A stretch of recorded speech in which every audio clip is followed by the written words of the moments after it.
Bonjour à tous. Le 14 octobre prochain, le pape François entend canoniser, c'est-à-dire déclarer saint, son prédécesseur, le pape Paul VI.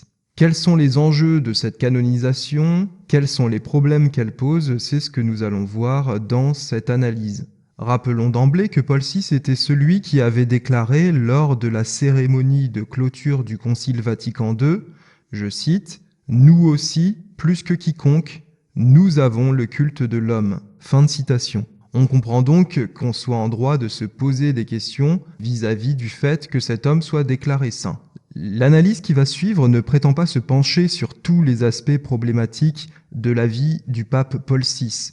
Il se trouve que le travail a déjà été fait à cet égard par l'abbé Philippe Toulza, qui avait analysé un certain nombre de faits problématiques de la vie de Paul VI à l'occasion de sa béatification en 2014. Mais peut-être se trouvera-t-il des contradicteurs pour avancer que l'abbé Philippe Toulza, faisant partie de la fraternité sacerdotale Saint-Pie X, est contre Vatican II et donc ne peut que critiquer Paul VI. Soit. Donc nous passerons par d'autres références que l'analyse de Philippe Toulza. Tournons-nous plutôt vers une chaîne de télévision qui semble au-dessus de tout soupçon d'intégrisme, qui est la chaîne KTO. Le 19 octobre 2014, à l'occasion même de la béatification du pape Paul VI, la chaîne religieuse diffuse un numéro de son émission La foi prise au mot, présenté par Régis Burnet. À cette occasion, Régis Burnet reçoit deux invités. Il y a Christophe Henning, journaliste pour Pèlerin Magazine, mais il y a aussi Philippe Chéneau, qui enseigne l'histoire de l'Église moderne et contemporaine à l'Université pontificale du Latran. D'emblée, Régis Burnet rappelle que cette Université pontificale du Latran est l'université du pape. Donc cette fois-ci, tout va bien, nous nous trouvons vraiment en bonne compagnie. Les 24 premières minutes de cette émission se déroulent sans incident notoire, lorsque tout à coup, l'entretien prend le temps d'une petite minute, des allures proprement surréalistes. Je vous laisse en juger par vous-même. Voici l'extrait.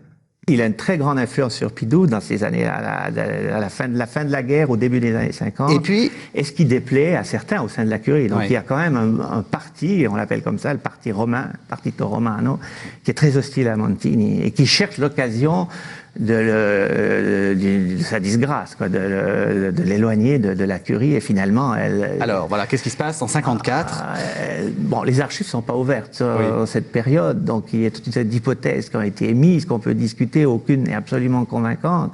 Il semble que, je crois, ce qui est plus ou moins sûr, c'est qu'à un moment donné, il a perdu la confiance de Pie XII. Il a perdu la confiance de Pie XII. Et on ne sait pas pourquoi. On ne sait pas pourquoi. Mmh. Et donc, Pie XII a pris la décision de l'éloigner de la curie. N'hésitez pas à repasser l'extrait qui vient d'être diffusé si vous n'avez pas eu le temps de tout saisir. En une minute, l'air de rien, Philippe Chéneau, l'historien de l'Université du Pape, nous délivre deux informations absolument ahurissantes. La première, c'est que en 1954, Jean-Baptiste Montini, le futur Paul VI, perd la confiance du pape Pie XII, son supérieur. Il perd cette confiance au point que Pie XII l'éloigne de Rome. La deuxième information, c'est qu'on ne sait pas quelles sont les raisons de cet éloignement, de cette perte de confiance, puisque, nous dit Philippe Chéneau, les archives du Vatican ne sont pas ouvertes. Rappelons que cette émission a été diffusée sur KTO le jour même de la béatification du pape Paul VI. De la part de Philippe Chéneau, il ne s'agit absolument pas d'une erreur, puisque en mai 2015, cet historien publie aux prestigieuses éditions du Cerf une biographie de Paul VI, intitulée « Paul VI, le souverain éclairé ». Remarquez d'emblée qu'avec un tel titre, il n'y a aucun danger à ce que cet historien soit hostile au pape du Concile, au pape Paul VI. Donc, allons-y, regardons un petit peu ce que nous dit Philippe Chéneau dans Paul VI, le souverain éclairé. Alors, ce qui est très intéressant, c'est que dès les premières pages, on apprend que l'historien a eu accès au dossier du procès de béatification, ce qu'on appelle la positio. C'est ce qu'il nous dit dans une petite phrase, je cite, « Le postulateur de la cause de béatification de Paul VI, le père Antonio Marasso, a aimablement accepté de mettre à ma disposition les 5 gros volumes de la Positio avec les dépositions de plus de 200 témoins. Fin de citation. Dès qu'il lit cette phrase, le lecteur se dit fantastique, nous allons en apprendre davantage sur les raisons pour lesquelles Pie XII a éloigné Jean-Baptiste Montigny du Vatican. Eh bien non. Sur ce point, Philippe Chéneau continue à avouer son ignorance. Je cite. À l'automne 1954, à la suite d'une série d'épisodes encore peu clairs pour l'historien, faute d'un accès direct aux archives vaticanes, et alors que s'ouvrait une nouvelle phase de la politique italienne et européenne, les tenants du parti romain, depuis toujours hostiles à sa personne et à son action, finirent par obtenir son départ de la curie. Fin de citation. Alors comme on le voit, Philippe Chéneau ne se fait pas faute d'insister sur l'opposition qu'a rencontrée Jean-Baptiste Montigny au sein de la curie. De toute évidence, il a été victime de rapports défavorables qui ont été faits auprès du pape Pie XII. Mais est-ce bien suffisant pour expliquer cette perte de confiance ? Si on ne veut pas y voir d'un peu trop près, on n'a qu'à se contenter de dire que, après tout, de mauvaises langues se sont arrangées pour nuire au futur Paul VI dans l'esprit de Pie XII. Mais cela ne vide pas vraiment la question, cela n'est pas satisfaisant, pour une raison très simple. C'est que la question n'est pas de savoir qu'est-ce qui a pu motiver ces rapports. Peut-être qu'il y avait effectivement de l'hostilité, peut-être qu'il y avait de la rivalité, de la rancune, que sais-je. Mais la question est de savoir si ces rapports sont vrais.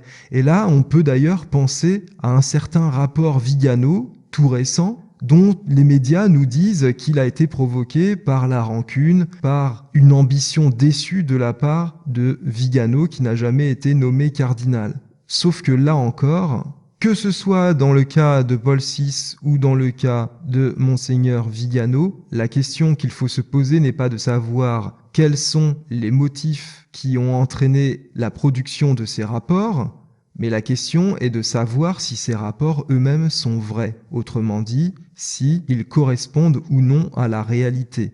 Et dans le cas de Paul VI, il faut poser une question supplémentaire. Que contenaient ces rapports négatifs qui ont été faits à Pie XII sur le compte de Montigny? Et là, le livre de Philippe Chéneau ne nous aide pas beaucoup puisque Philippe Chéneau s'en tient à des conjectures. Il examine plusieurs pistes sans vraiment trancher le débat. Sachant que cet universitaire a eu entre les mains le dossier du procès de béatification de Paul VI, ça n'est tout de même pas très rassurant. Nous allons donc devoir nous tourner vers un autre personnage censé lui aussi être bien informé. Il s'agit de Monsignor Mazzotta. Monsignor Mazzotta, c'est le rapporteur de la cause de béatification et de canonisation de Paul VI. Un article italien du 12 mai 2014, écrit par Stefania Falasca et publié sur le site du journal italien Avvenire, nous en apprend un petit peu plus sur la procédure de béatification du pape Paul VI. La fin de cet article est très intéressante puisqu'elle révèle l'existence d'observations complémentaires qu'on appelle aussi des quaestiones selectae. Justement, ces observations complémentaires ont été étudiées sous la direction de Monseigneur Mazzotta. À quoi servent ces observations complémentaires ? Elles traitent, je cite, des objections avancées par des témoins ou relatives aux moments problématiques de la vie du serviteur de Dieu. Fin de citation. Et justement, parmi les moments problématiques de la vie de Paul VI qui ont été étudiés par les enquêteurs, il y a sa nomination à l'archevêché de Milan, c'est-à-dire le moment où Pie XII a choisi d'éloigner Jean-Baptiste Montigny du Vatican. Donc la question a été abordée par les enquêteurs sous la direction de Monsignor Mazzotta, ce qui va peut-être nous permettre d'en apprendre davantage. De fait, un entretien du journaliste Andrea Accali avec ce prélat est publié le 18 mai 2018 sur le site interis.it. Et une question, justement, traite de l'exil milanais et de ses raisons. La réponse de Monsignor Mazzotta sur cette question de l'éloignement de Paul VI est assez développée. Il commence par expliquer le contexte politique de l'Italie d'après-guerre. Il se fait aussi l'écho d'une rumeur qu'il ne dément pas, selon laquelle le futur Paul VI aurait fait échouer la création d'une liste anticommuniste au moment d'élections à Rome. Et surtout, on apprend que Jean-Baptiste Montigny a eu des accointances avec les leaders communistes de l'époque sans tenir au courant son supérieur, le pape Pie XII. Rappelons qu'une quinzaine d'années avant l'exil de Montini, le communisme avait fait l'objet d'une condamnation solennelle de la part du Vatican dans l'encyclique Divini Redemptoris en 1937. Donc une quinzaine d'années après cette encyclique, dans un contexte international où le communisme est perçu par les catholiques comme un véritable danger, s'accointer avec les leaders communistes de l'époque sans en référer au pape, c'est tout de même un peu problématique. Ça, c'est la première remarque. Il y a un deuxième point intéressant dans cette réponse de Monseigneur Mazzotta, trop longue pour être lue ici. Donc vous pouvez la retrouver traduite dans l'article qui se trouve dans le lien en bas de cette vidéo.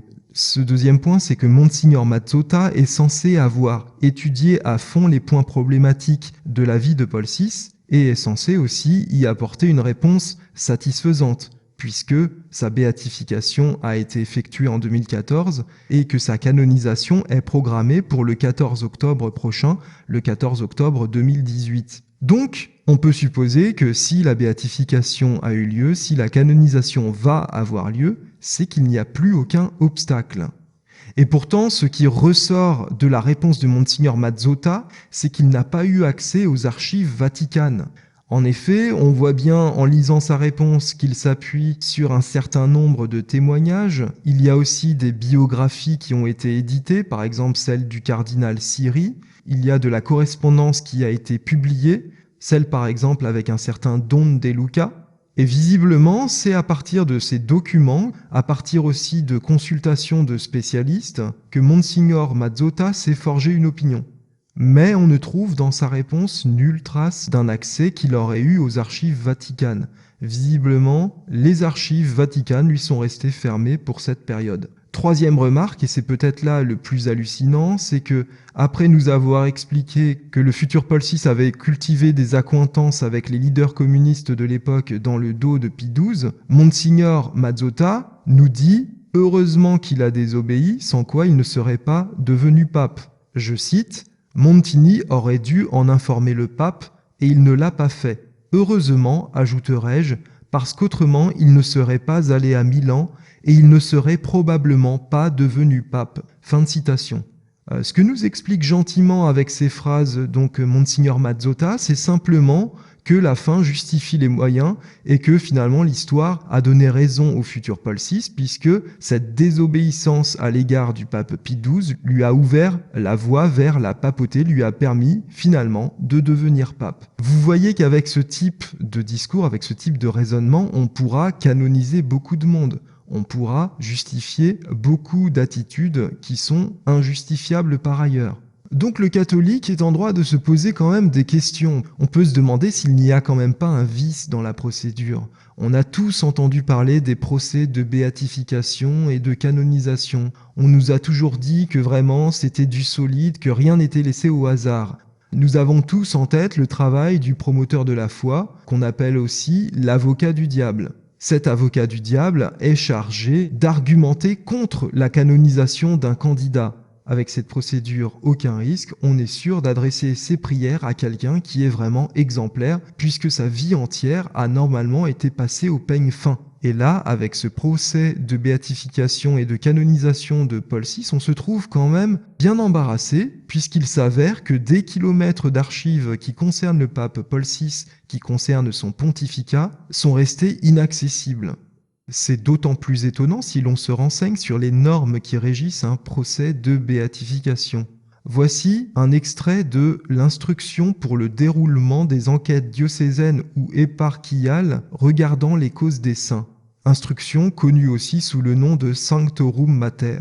Cette instruction a été publiée en 2007. Je cite. « Le devoir des experts est de rechercher et de rassembler tous les écrits encore non publiés du serviteur de Dieu, ainsi que tous et chacun des documents historiques, aussi bien manuscrits qu'imprimés, qui concernent la cause de quelque manière que ce soit. » Fin de citation. Ça, c'est au paragraphe 2 de l'article 68 de l'instruction Sanctorum Mater. Donc le moins qu'on puisse dire, c'est qu'une telle clause n'a pas été respectée dans le cas du procès de Paul VI.